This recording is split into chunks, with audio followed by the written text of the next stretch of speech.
За нэлээд олон саналууд давчж байгаа учраас шууд суучих.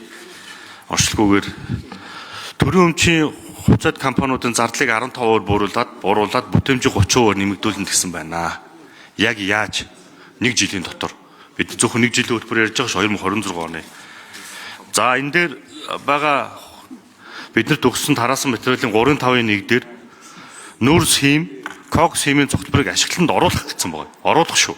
1 жилийн дотор одоо бид нар нүүрс хийм, кокс хиймийн үйлдвэр барьж чаддаг тийм супер улс болцсон билүү? Мөн энэ дээр 3.5-1.5 дээр гангийн цогцлборыг ашиглалтанд оруулах гэсэн байна. Ерөөсөө дандаа оруулах гэсэн шүү. Тэгэхээр одоо дуусна гэсэн үг. Тэгээд ийм хэмжээний ийм том хоёр төслийг одоо бид нар 1 жилийн дотор хийж чаддаг болцсон юм байна. За дараа нь дахиад босрлын яамны 22 төсөл төлбөр байгаагийн 3-ыг гадаадын зээлээр сангуужуулна гэсэн байна. Босрлын яамны 22 төслийн 3-ыг 2.2.1.4 дээр үр дүнд цуурилсан зээлийн хөтөлбөр хэрэгжүүлнэ. 2.4.1.3 дээр үр дүнд цуурилсан зээлийн хөтөлбөр хэрэгжүүлнэ. Яг адилхан нэртэй төсөвтэй. Тэгээд ингээд гадаадын зээлээр хэрэгжүүлнэ гэсэн. За түрүүн тэр ашиглалтанд оруулах гэдэг нөгөө гангийн цогцлбор маань кокс хиймийн үйлдвэр маань өнөөдөр чинь хэмжих нэгж нь байхгүй, суурь төвшин байхгүй, зорилт төвшин байхгүй, санхүүжилт нь байхгүй, тухайн жир зарцуулах мөнгө нь байхгүй, зээлийн санхүүжилтийн их үүсвэр нь байхгүй. Бүр огт байхгүй, бүр бичээгүй энэ дээр. Тэгээд ашиглалтанд оруулах гэж одоо оруулна гэсэн үг шүү дээ. Бид нар 26 онд 10 сарын 31-ээс өмнө бид нар энэ нүүрс хиймийн үйлдвэртэй, кокс хиймийн үйлдвэртэй болох юм байна л бас гангийн цогцлбортой. Энэ дээр би нэг асуулт суух гэсэн. Тэгээ аж үйлдвэрийн яам, босрлын яам хоёроос явна. Цайгаан Төмөр сайд хариулт өгье. Тэг өнөөдөр бол 2025 оны 5 сарын 16 билүү 17. Тэгэхээр бид нар 26 оны төлөвлөлтийг ярьж байна гэдэг бол 2026 оны 12 сарын 31-ний хэлж байгаа. Тэгээ энэ хооронд бол жил 7 сарын хугацаа байна. Жил 7 сар гэдэг бол 19 сар. Тэгээ аль ч үйлдвэр бол хамгийн урттай 22 сарын хугацаанд ордог. Зөв төлөвлөж чадах юм бол.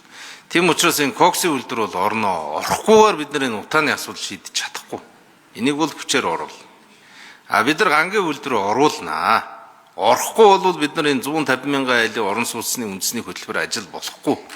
Бүгдийн гаднаас нөгөө арматура гаднаас авах ажилтай байна. Тэгэхээр манад ажлын байр бий болохгүй байхгүй. Тийм учраас бол энэ хоёр зорилтыг жоохон өндөр түвшинд тавьж байгаа шүү шижрэг шүнэ. Тэгээ ингээд тавиад л зүтгүүлнэ.